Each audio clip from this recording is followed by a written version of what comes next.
നിർണായകമായിട്ടുള്ള ഒരു തെരഞ്ഞെടുപ്പ് തന്നെയായിരിക്കും ബത്തേരിയിൽ കോൺഗ്രസിന് നേരിടേണ്ടി വരിക. പ്രത്യേകിച്ച് ഈ ബത്തേരി മണ്ഡലം വളരെ നിർണായകമാണ്, വളരെ പ്രധാനപ്പെട്ടതാണ് കോൺഗ്രസിന്. അപ്പോൾ എങ്ങനെയാകും അവിടുത്തെ സമവാക്യങ്ങളൊക്കെ മാറി മറിയുക എന്തായാലും അത് കണ്ടറിയാം. ഇനി മറ്റൊരു പ്രധാനപ്പെട്ട വാർത്തയിലേക്കാണ്. നിയമസഭാ തെരഞ്ഞെടുപ്പിന് കളം ഒരുങ്ങുമ്പോൾ ഇത്തവണയും കോഴിക്കോട് കൊടുവള്ളിയിൽ ലീഗിലെ ഉൾപോര് അവസാനിച്ചിട്ടില്ല. വീണ്ടും കൊടുവള്ളിയിൽ മത്സരിക്കാനുള്ള MK മുനീറിന്റെ നീക്കത്തിന് തടയിടാൻ ഒരുങ്ങുകയാണ് മുസ്ലിം ലീഗ് ജില്ലാ പ്രാദേശിക നേതൃത്വം. ഇതിനിടെ കഴിഞ്ഞ തവണ പ്രതിനിധീകരിച്ച മണ്ഡലം വിട്ട് കോഴിക്കോട് സൗത്തിൽ നിന്ന് വീണ്ടും മത്സരിക്കാൻ MK മുനീറും നീക്കം തുടങ്ങി. സുരക്ഷിത മണ്ഡലം തേടി വീണ്ടും മുസ്ലിം ലീഗ് നേതാവ് MK മുനീർ കൊടുവള്ളി വിടാൻ ഒരുങ്ങുന്നു. മുനീറിനെതിരെ ലീഗ് പ്രാദേശിക നേതൃത്വത്തിനിടയിൽ അതൃപ്തി പുകയുന്നതിനിടെയാണ് മണ്ഡലമാറ്റത്തിനൊരുങ്ങുന്നത്. മുൻപ് പ്രതിനിധീകരിച്ച കോഴിക്കോട് സൗത്തിൽ മത്സരിക്കാനാണ് നീക്കം. നിലവിൽ ലീഗിലെ 3 ടേം എന്ന വ്യവസ്ഥയിൽ നിന്ന് ഇളവ് തേടിയായിരുന്നു മുനീർ കഴിഞ്ഞ തവണ മത്സരരംഗത്തിറങ്ങിയത്.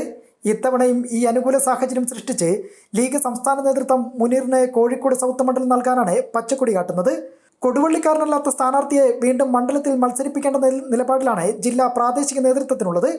ഈ ഘട്ടത്തിലാണ് കോഴിക്കോട് സൗത്ത് നേതൃത്വവുമായി ആലോചിച്ച് മുനീറിനെ ഇവിടെ മത്സരിക്കാൻ ലീഗ് നേതൃത്വം ശ്രമം നടത്തുന്നത്. തർക്കം തുടർന്നാൽ കയ്യിലിരിക്കുന്ന കൊടുവള്ളി സീറ്റ് നഷ്ടപ്പെടുമോ എന്ന ആശങ്കയും ലീഗ് നേതൃത്വത്തിനുണ്ട്.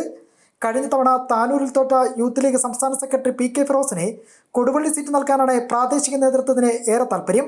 കോഴിക്കോട് ജില്ലാ സെക്രട്ടറി TT ഇസ്മായിലിനെയോ മുൻ MLA VM ഉമ്മറിനെയോ പരിഗണിക്കണമെന്നും ലീഗിനുള്ളിൽ നിന്ന് തന്നെ അഭിപ്രായങ്ങൾ ഉയരുന്നുമുണ്ട്. എന്നാൽ സ്ഥാനാർത്ഥി നിർണയ ചർച്ചകളിലേക്ക് കടന്നിട്ടില്ലെന്നാണ് മുസ്ലിം ലീഗ് നേതൃത്വത്തിന്റെ വിശദീകരണം. ചർച്ചകൾ അന്തിമഘട്ടത്തിലേക്ക് കടക്കുമ്പോൾ ലീഗ് നേതൃത്വത്തെ ഭിന്നത ഇനി മറനീക്കി പുറത്തു വരുമോ എന്നാണ് ഇനി കണ്ടറിയേണ്ടത്. ഒപ്പം തന്നെ പ്രാദേശിക നേതൃത്വത്തെ സംസ്ഥാന നേതൃത്വം തള്ളുമോ എന്നോ കൊള്ളുമോ എന്ന് ഇനി കണ്ടറിയേണ്ടിയിരിക്കുന്നു. കോഴിക്കോട് നിന്നും KB ശ്യാമപ്രസാദ്, ജനം.